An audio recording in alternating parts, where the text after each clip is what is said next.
नमस्कार मंडळी. तोरणा किल्ल्यावरच्या झुंजार माचीवर आपलं भव्य असं स्वागत. आपण पाहू शकता ही माची एका सोंडेसारखी लांबपर्यंत अशी पसरलेली आहे. मी चित्रामध्ये व्हिडिओमध्ये झूम करून दाखवतोय. हे त्याचं टॉप बघू शकता आपण. हे शेवटचं टोक आहे आणि ही माची बांधलेली आहे. ह्या माचीमध्ये तुम्ही पाहू शकता मध्ये पाण्याचे हे टाके आहेत, जेणेकरून शत्रूसाठी अतिशय निमुळती अशी वाट आहे आणि शत्रू आलाच तर त्याला थांबवण्याकरता बऱ्याचशा गोष्टी यामध्ये आहेत. त्यामध्ये पाणी भरून जाईल. हो. आणि बघता ही रचना खूप सुंदर अशी रचना आहे. हे दुहेरी तटबंदी आपण पाहू शकता की ह्या दुहेरी तटबंदीमुळे कसं किल्ल्याचं संरक्षण अतिशय चांगल्या प्रकारे होऊ शकतं.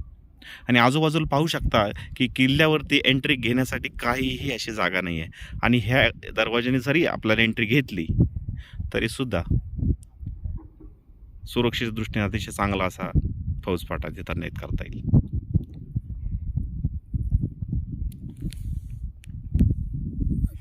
आणि आपण पाहू शकता हा मुलगा इथे गडावरती लिंबू पाणी विकतोय आणि लाजतोय जरासा.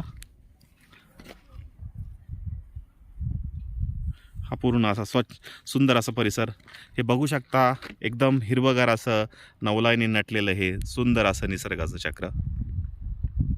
खूप जिथे नजर जाईल तिथपर्यंत हिरवगार हिरवगार असा डोंगर.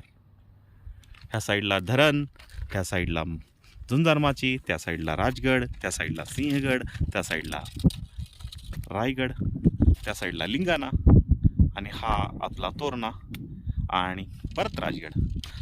सर्क्युलर परिसर आपण पाहू शकता. सुंदर.